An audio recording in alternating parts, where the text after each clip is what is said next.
మీరందరూ ఒక యూనిఫామ్లో భారతీయ సంస్కృతితో చాలా చక్కగా కూర్చుంటే హాల్ చాలా సుందరంగా ఉంది. ఇలా వివేకానందుడు చెప్పాడు, భారతీయ మహిళలు మహారాణులు అని. ఎప్పుడంటే విదేశీయులు అడుగుతారు వివేకానందుని, మీ ఇండియన్ లేడీస్ ఎందుకు షేక్ హ్యాండ్ ఇవ్వరు, అందరికి ఎందుకు షేక్ హ్యాండ్ ఇవ్వరు? అప్పుడు వివేకానందుడు అంటారు, మా మహిళలు మహారాణులు అందరితో చెయ్యి కలపరు, ఆర్డినరీగా షేక్ హ్యాండ్ ఇవ్వరు, అందుకోసం చాలా రాయల్గా ఉంటారు, అందరితో కలవరు కదా. కలుపుగోలుగా ఉండడం వేరు, ఆర్డినరీగా ఉండడం వేరు. కాబట్టి ఆర్డినరీగా ఉండరు, చాలా రాయల్గా ఉంటారు మహారాణులు, అందుకోసం అందరితో చెయ్యి కలపరు అని మన యొక్క భారతీయ సంస్కృతి ఏంటి అనేటువంటిది చాలా చక్కగా చాటించాడు.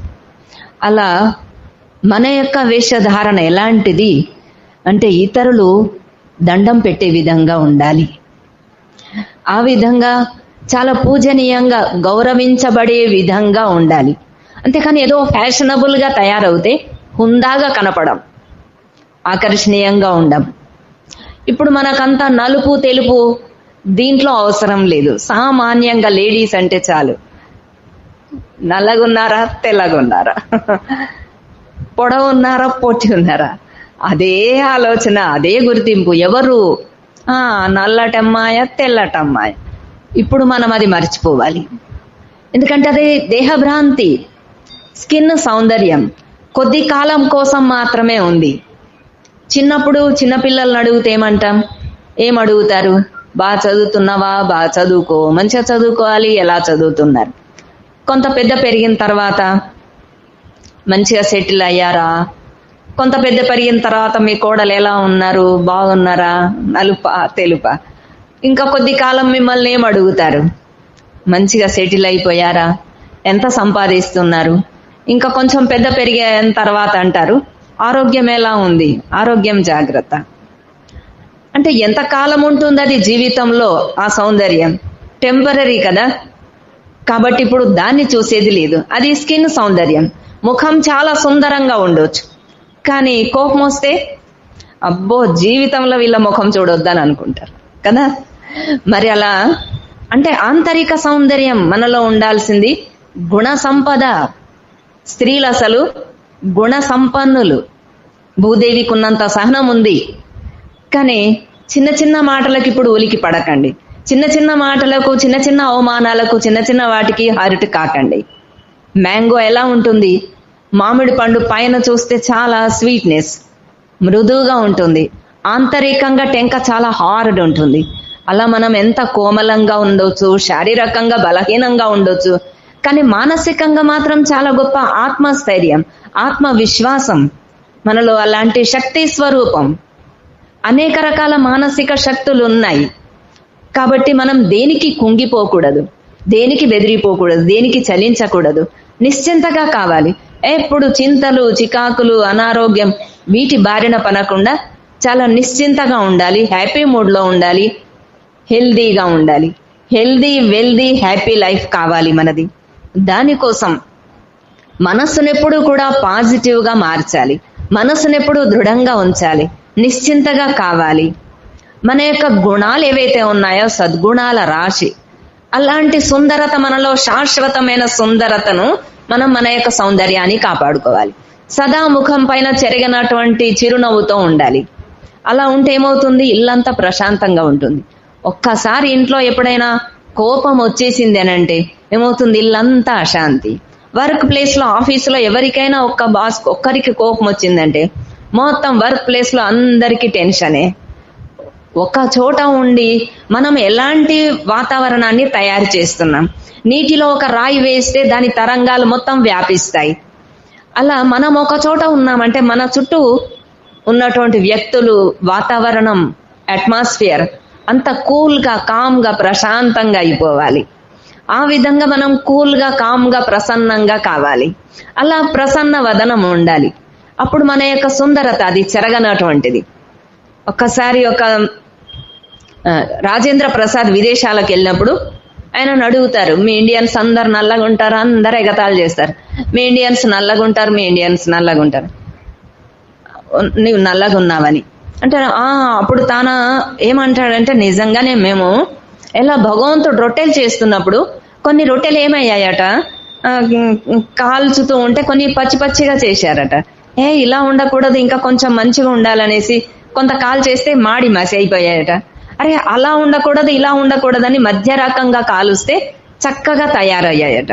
అలా భగవంతుడు కూడా ఎప్పుడైతే అందరినీ మనుష్య సృష్టిని తయారు చేస్తున్నాడో అప్పుడు కొందరు ఏ విధంగా అయ్యారు, పచ్చి పచ్చిగా అంటే తెల్ల జాతి వారు, కొందరు మాడి మసి అయ్యారు, నిగ్రోలు అయ్యారు.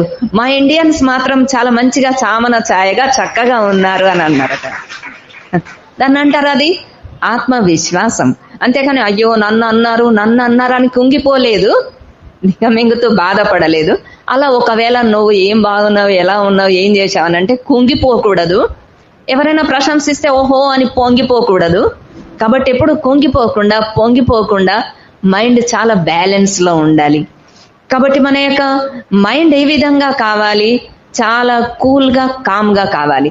మన హార్ట్ ఎలాంటిది, తప్పనిసరి స్త్రీ అంటే ప్రేమమూర్తి, అందరిని మనసారా ప్రేమించడం వచ్చు. కాబట్టి ఏ విధంగా కావాలి, మన హార్ట్ ఒక లవ్ ఫ్యాక్టరీ, అందరినీ సమానమైనటువంటి ప్రేమతో చూసేటువంటి ప్రేమమూర్తులు చూడగలుగుతాం కదా, అందరినీ సమానంగా, శత్రువైనా మిత్రువైనా, దూరం వాళ్ళైనా దగ్గర వాళ్ళైనా అందరినీ అలా సమదృష్టితో చూడగలుగుతాం కదా, మనసారా ప్రేమించగలుగుతాం కదా. మనం ప్రేమమూర్తులం.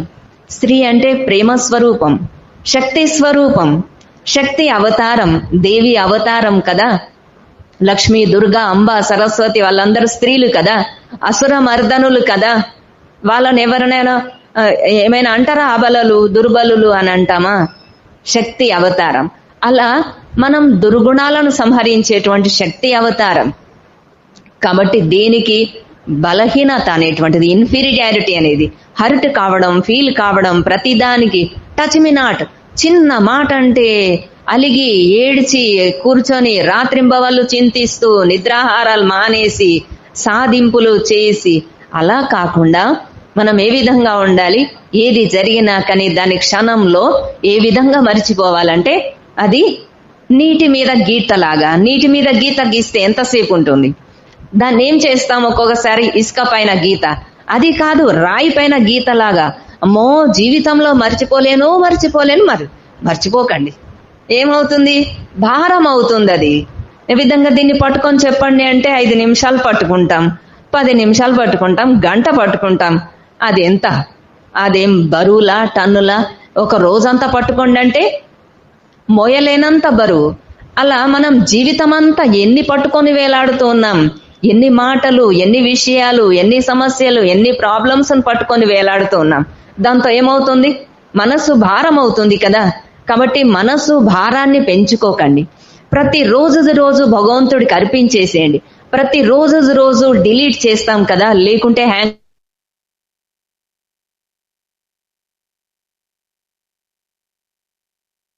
అర్పించండి, భగవంతుడికి అర్పించేసేయండి, అన్ని డిలీట్ చేసేసేయండి.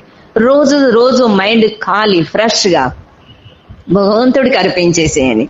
కాబట్టి మీరు మాతృమూర్తులు ఎంతసేపు చేయాలి, ఏం చెయ్యాలి, ఎలా చెయ్యాలి, ఏం చేసినా ప్రయోజనం లేదు, ఏం గుర్తింపు లేదు, నాకెందుకు అని హార్ట్ కాకూడదు. ఏదేమైనా కానీ ఇంకా కొంచెం ఏం చేస్తాం, ఏం సక్సెస్ కాకుంటే ఇంకా ఏం చేయాలి, ఇంకెంత చేయాలి, నా వల్ల కాదు, నేను చేయను అలా అనకూడదు. ఏం జరిగినా కానీ దాంట్లో ఇంకా కొంత డోసు పెంచుతాం కదా. డాక్టర్ ఏం చేస్తారు, కొంత డోస్ పెంచుతారు. జబ్బు ముదిరిపోతూ ఉంటే డోస్ పెంచుతూ ఉంటారు. అలా ప్రాబ్లమ్స్ పెరుగుతూ ఉన్నాయంటే దాన్ని ఏం చేయాలి, ఇంకా కొంచెం ప్రేమను పెంచాలి, ఇంకా కొంచెం సహనాన్ని పెంచాలి, ఇంకా కొంచెం శాంతిని పెంచాలి, శాంతాన్ని పెంచాలి, ఇంకా కొంచెం ధైర్యాన్ని పెంచాలి. అంటే డోసును, మన యొక్క ఆంతరిక శక్తి యొక్క డోసును పెంచాలి. మన ఆంతరికంగా ఉన్న సద్గుణాల యొక్క పర్సెంటేజ్ను పెంచాలి. ఉన్నది మనలో సహనం, భూదేవికి ఉన్నంత సహనం ఉంది. కానీ ప్రతి అడుగులో ప్రతి ఒక్కరితో దేనికి కూడా మన యొక్క ఓర్పును పోగొట్టుకోకూడదు. ఆ ఓర్పుని ఇంకా కొంచెం పెంచాలి, సహనాన్ని పెంచాలి, ధైర్యాన్ని పెంచాలి, ఉత్సాహాన్ని పెంచాలి. చేసి చేసి చేసి విసిగిపోయి అలసిపోయి అలా నా వల్ల కాదు, నేను చెయ్యను, నేను చూడను, నేను మాట్లాడను, అలా దేనికి రిజెక్ట్ కాకూడదు, దేనికి దూరం కాకూడదు, దేనికి వ్యతిరేకంగా కాకూడదు, దేనికి హర్ట్ అయిపోకూడదు. దాన్ని కొంచెం మనం ఇంకా కొంచెం పర్సెంటేజ్ పెంచాలి, కొంచెం డోస్ పెంచాలి. శాంతిని, ఓర్పును, ధైర్యాన్ని, శక్తిని, సహనాన్ని, అలా వాటిని కొంచెం పర్సెంటేజ్ పెంచితే జీవితంలో సక్సెస్ అవుతాం. అంతేకాని అయ్యో ఇది వస్తుంది, ఇది చేయలేదు, అది అవుతుంది, ఈ మాట పడాల్సి వస్తుంది, అది చేస్తే వాళ్ళు అంటారు, ఇది చేస్తే వీళ్ళు అంటారు, కాబట్టి ఎందుకట చేయను అని అలా వదులుకోకూడదు.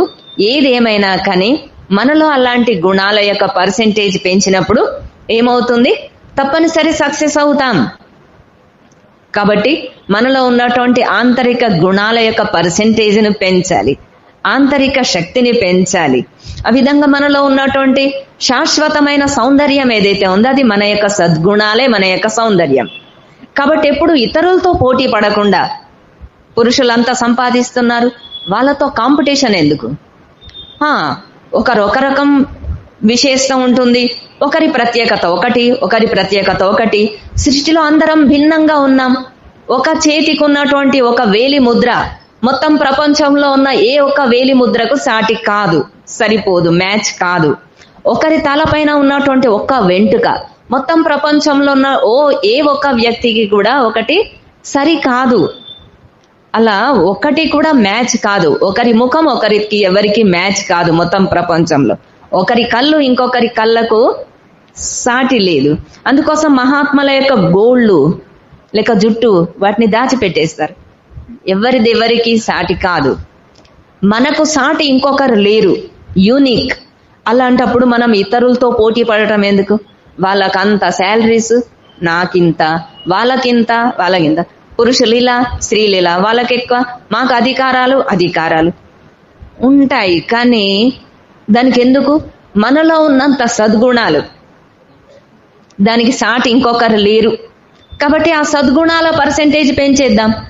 డబ్బు సంపాదించడం వాళ్ళ బాధ్యత కావచ్చు, వాళ్ళ అవసరం, వాళ్ళ స్పెషాలిటీ. మనలాగా మేనేజ్ చేయలేరు కదా, మనలాంటి ప్రేమను పంచలేరు. ఇల్లు కట్టిస్తారు కావచ్చు, ఇంట్లో ఉన్నటువంటి ప్రేమను ఎవరు పెంచగలుగుతారు? అది ఎవరైనా చేయగలుగుతారా? పురుషులు చేయగలుగుతారా? యూనిటీతో నడిపించగలుగుతారా? యూనిటీతో నడిపించలేరు. తల్లే నడిపించగలుగుతుంది, స్త్రీలే యూనిటీతో నడిపించగలుగుతారు. గోడలు ఏం చేసుకుంటాం? గోడల కంటే ముఖ్యం అందరినీ కలిపి నడుపుకోవడం, కలిసిమెలిసి ఉండడం, యూనిటీతో ఉండడం, ప్రేమతో ఉండడం, శాంతంగా నిలుపుకోవడం, అందరినీ ఆరోగ్యంగా కాపాడుకోవడం, నర్సులాగా సేవ చేయడం. ఇవన్నీ పురుషులకు రాదు కదా. ఇలాంటి గుణాలకు పురుషుల లేదు కదా. వీటన్నిటికీ ఎవరు ఇంకా బాధ్యులంతా స్త్రీలే కదా. కాబట్టి ఇవన్నీ కూడా గుణాలు, ప్రత్యేకతలు, స్పెషాలిటీ ఏవైతే ఉన్నాయో వాటిని, మన యొక్క స్పెషాలిటీ ఏదైతే ఉందో దీన్ని కాపాడుకోవాలి. ఏం తక్కువ లేం మనం. అందరినీ మించినటువంటి చాలా విశేషమైన స్పెషల్ ఆర్టిస్ట్ ఉన్నాం, స్పెషాలిటీ ఉంది. కాబట్టి ఒకరు సంపాదించే బాధ్యత అవుతే మీరందరు కుటుంబాన్ని నడిపించడం, లేక వర్క్ ప్లేస్ లో సక్సెస్ కావడం, ఎన్నో రకాలుగా మనం విజయం సాధించవచ్చు. కాబట్టి చాలా మంచి అంటాం కదా, దొడ్డ ఇల్లాలు, చాలా కుటుంబాన్ని అంతా చాలా మంచిగా సమర్థంగా నడిపించగలుగుతాం. వర్క్ ప్లేస్ లో ఉన్నా లేక ఫ్యామిలీ మెంబర్స్ గా ఉన్నా కానీ, ఏ రకంగా ఉన్నా కానీ మనం సమర్థంగా మేనేజ్ చేయగలిగేటువంటి మహిళలు ఉన్నారు. అలాంటప్పుడు వాళ్ళకి అలా ఉంది, మాకిలా తక్కువ ఉంది, తక్కువ చూస్తున్నారు. తక్కువ చూస్తే మనం తక్కువ కాము కదా. ఎవరు ఎలా చూస్తే అలా కావాలా? వాళ్ళు నిందిస్తే కుంగిపోవడం, ప్రశంసిస్తే పొంగిపోవడం, అటంటే అటు దొరలడం, ఇటంటే ఇటు దొరలడం కాదు కదా. కాబట్టి ఎవరు ఏమనుకున్నా కానీ మన యొక్క పర్సనల్ వ్యక్తిత్వం ఏదైతే ఉందో దాన్ని ఇతరుల్ని నిందించినంత మాత్రాన, ఇతరులు పోటీ పడినంత మాత్రాన, ఇతరులు ఈర్ష పడినంత మాత్రాన మన యొక్క స్పెషాలిటీ ఏం తగ్గదు కదా. గులాబీ చెట్టు ఎలా ఉంది? గులాబీ చెట్టుకు ఏం వేసినా కానీ అదేమవుతుంది? తన పరిమళం తగ్గించుకోదు. అయ్యో నాకు ఇంత పేడ వేశారు, ఇంత ఎరువు వేశారు, మొత్తం పుట్టి పెరిగిందే దుర్గంధంలో, నా చుట్టూన్నదంతా ముల్లే, నేనెందుకు సుగంధం ఇవ్వాలి? నా దగ్గర ఎక్కడిది, నేను ఎందుకు ఇవ్వాలి అని అంటదా? అది ఉన్నంత వరకు, పుష్పం జీవించి ఉన్నంత వరకు పరిమళం ఇస్తూనే ఉంటుంది, ఎప్పుడు సుగంధం ఇస్తూనే ఉంటుంది. ఆ విధంగా మన జీవితమంతా కూడా మన ఓర్పును, మన శాంతాన్ని, మన ప్రేమను ఇది ఎప్పుడు మనం పోగొట్టుకోకూడదు. ఎవరేమైనా పర్వాలేదు, శత్రువైనా మిత్రువైనా, దూరం వాళ్ళైనా దగ్గర వాళ్ళైనా, తన వాళ్ళైనా పరాయి వాళ్ళైనా, మనమేంటి శాంతమూర్తులం, సహనశీలత దేవీలం, ప్రేమమూర్తులం, శక్తి స్వరూపులం. కాబట్టి ఇవెప్పుడు కూడా తరిగిపోనటువంటి గుణాలు మనలో ఉంటాయి, శాశ్వతమైనటువంటి గుణాలు. కాబట్టి ఇవి కోల్పోకూడదు, ఎవరెలా ఉన్నా, ఎవరేం చేసినా. దీనికి తప్పనిసరి ప్రతిఫలం తప్పనిసరి పొందుతాం మనం. అంటాం కదా, action and reaction equal and opposite. మనం ఎలా చేస్తామో ఆ విధంగా తప్పనిసరి ప్రతిఫలం పొందుతాం. చెప్పారు కదా ఇంత క్రితం అక్క, అందరిని దోషులు, ఎదుట వాళ్ళే దోషులు, ఎదుట వాళ్ళదే దోషం, ఎదుట వాళ్ళు వాళ్ళు వాళ్ళు వాళ్ళు బస్. ప్రతి ఒక్కరు వాళ్ళ వల్లనే, వాళ్ళ కారణంగానే వీళ్ళిలా వాళ్ళిలా, అందుకోసం నేను ఇలా ఉన్నాను. కానీ భగవంతుడు అంటారు సృష్టిలో అందరూ నిర్దోషులు, అసలు అందరూ నిర్దోషులు. ఎందుకోసం అంటే సృష్టి నాటకంలో స్క్రిప్ట్ అందరిది తయారైపోయింది, స్క్రిప్ట్ ఆల్రెడీ తయారైపోయింది. ఎవరి పాత్ర ఎంతవరకు, ఎక్కడ, ఎవరి మధ్యలో ఏ రకంగా పాత్ర పోషించాలి అన్ని ప్రీ రికార్డెడ్. కాబట్టి అన్ని తయారైపోయి ఉన్నాయి. దీంట్లో హీరో ఉండొచ్చు, కొందరు విలన్ ఉండొచ్చు, కొందరు సైడ్ యాక్టర్స్ ఉండొచ్చు, రకరకాలు ఉండొచ్చు. కానీ మొత్తానికి అందరూ నిర్దోషులు. ఎందుకంటే సృష్టిలో అందరం యాక్టర్స్ మీ. కాబట్టి హీరో యాక్టర్స్ మీ, మేకప్ చేసుకునే యాక్టర్స్ మీ కాదు. ప్రతి కర్మ హెయిర్ అనే విధంగా, వన్స్ మోర్ అనే విధంగా ప్రతి ఒక్క యాక్షన్ ఉండాలి, ప్రతి ఒక్క కర్మ, ప్రతి ఒక్క మాట వన్స్ మోర్ అనే విధంగా ఉండాలి. ఆ విధమైనటువంటి హీరో యాక్టర్స్ కావాలి. మళ్ళీ ఇంకొకసారి చూడాలి వీళ్ళ ముఖం, లేక మళ్ళీ ఇంకొకసారి వీళ్ళని కలవాలి, వీళ్ళతో ఒకసారి మాట్లాడాలి అని అనిపించాలి. అలాంటి హీరో యాక్టింగ్ చేయాలి ప్రతి ఒక్కటి వన్స్ మోర్ అనే విధంగా. అంతేగాని వీళ్ళ ముఖం చూడని జీవితంలో ఇంకొకసారి మాట్లాడను అనే విధంగా జరగకూడదు. అలాంటి హీరో యాక్టర్స్ కావాలి. కాబట్టి మనం అందరం కూడా సృష్టి నాటకంలో ఏ విధంగా ఉన్నాం, పాత్రధారులం, నిర్దోషులం. కాబట్టి ఎవరికి లభించిన పాత్ర వాళ్ళు పోషిస్తున్నారు. కాబట్టి మనం చూస్తూ ఉండాలి. కాబట్టి పిల్లలని ఊరికే చింతలొద్దు, భారం వద్దు, పతి పిల్లలు చింతలు ఇలాంటివి వద్దు. చిన్న పిల్లలుగా ఉన్నంత వరకు మనం ట్రైనింగ్ ఇవ్వాలి, వాళ్ళకు నేర్పించాలి, లేక కొంచెం పెద్ద పెరిగే వరకు కొంచెం గైడ్ చేయాలి. కానీ దాని తర్వాత వాళ్ళ కర్మ సిద్ధాంతం ఉంది లేదా? కర్మ సిద్ధాంతం ఉంది. ఎలా చేస్తామో అలా పొందుతాం కదా. ఎప్పుడో చేసినవన్నీ ఇప్పుడు పొందుతాం, ఇప్పుడు చేసేవి ఇంకెప్పుడైనా. కాబట్టి కర్మ సిద్ధాంతానికి తిరుగులేదు. ఏ రకంగా చేస్తామో ఆ రకంగా పొందుతాం. ఎలా బాల్ ఎంత ఫోర్స్తో ముందుకేస్తే అంతే ఫోర్స్తో వెనక్కి వస్తుంది. సూది బెజ్జం నుండి ఏనాటికైనా ఏనుగనైనా దూర్చగలుగుతాం, కానీ కర్మ సిద్ధాంతానికి తిరుగులేదని అంటాం. అలా అని కాబట్టి వర్తమానం మన యొక్క కర్మలు చాలా ఉన్నతంగా ఉండాలి. వర్తమానం అనేది ఎలాంటిది? ప్రెజెంట్ అనేది భగవంతుడు ఇచ్చిన ప్రెజెంటేషన్. కాబట్టి సమర్థంగా చాలా మంచిగా ఉపయోగించాలి దీన్ని. కాబట్టి వర్తమానం మన నుండి ఏది జరగకూడదు. క్రితం జీవితం, క్రితం జన్మలు ఎన్ని జరిగినా ఏ రకంగా ఉన్నది, పాస్ట్ ఈజ్ పాస్ట్. పాస్ట్ అనేది ఏంటిది? క్యాన్సిల్డ్ చెక్, అది పనికిరాదు, వేస్ట్ అది. కాబట్టి అది వద్దు. ఇంకా వర్తమానం అనేది మన చేతుల్లో ఉన్నటువంటి నెట్ క్యాష్. కాబట్టి వర్తమానం మన నుండి ఏ రకం తప్పు జరగకూడదు, ఏ రకం మిస్టేక్ జరగకూడదు, మన నుండి ఏ రకం రాంగ్ జరగకూడదు, మన నుండి ఎవరు దుఃఖపడకూడదు, బాధపడకూడదు, ఎవరు నష్టపోకూడదు. కాబట్టి వర్తమానం అనేది భగవంతుడు ఇచ్చిన ప్రెజెంటేషన్. ఇది ప్రెజెంట్ అనేది ప్రెజెంటేషన్. కాబట్టి దీని తర్వాత ప్రెజెంట్ బాగుంటే భవిష్యత్తు చాలా బాగుంటుంది. కాబట్టి మనం ఏ విధంగా కావాలి? మన యొక్క వర్తమానం కర్మలు, వర్తమానం ప్రెజెంట్ ఎలా ఉన్నాం అది ముఖ్యం. ఏ విధంగా పిల్లలని బాధపడితే ఇలా అవుతుంది అలా అవుతుందని అంటే వాళ్ళు ఎన్నో జన్మల నుండి ఏ విధంగా ఉన్నటువంటి రికార్డ్ అయిపోయినటువంటి, ఆల్రెడీ లోడ్ అయిపోయినటువంటి, దాన్ని ఏమంటారు, పెన్ డ్రైవ్, అన్ని ఆల్రెడీ రికార్డెడ్. అందుకోసమే పుట్టగానే తేళ్లులాగా, పాముల్లాగా, పాములు పుట్టగానే షూట్ చేస్తాం, నాకు గన్నే కావాలి, బస్ ఇంకోటి వద్దు, గన్నే కావాలి. అలా పుట్టడంతో సంస్కారాలు ఎలా ఉన్నాయి. ఓ అనుకుంటాం మా పిల్లలు చాలా ఇంటెలెక్చువల్స్ ఉన్నారు, మా పిల్లలు ఎంత బాగున్నారు. పెద్ద పెరిగిన తర్వాత ఎలా మారుతారు, మొత్తం ప్రీ రికార్డెడ్, అన్ని రికార్డ్ అయిపోయినటువంటి సంస్కారాలన్నీ రికార్డ్ అయిపోయి ఉన్నాయి. అందుకోసం మంచి మంచి తల్లులు ఎన్ని రకాలు నేర్పించినా, ఎంత మంచి ట్రైనింగ్ ఇచ్చినా, పెద్ద పెరిగిన తర్వాత మళ్ళీ ఏమవుతారో తెలియదు.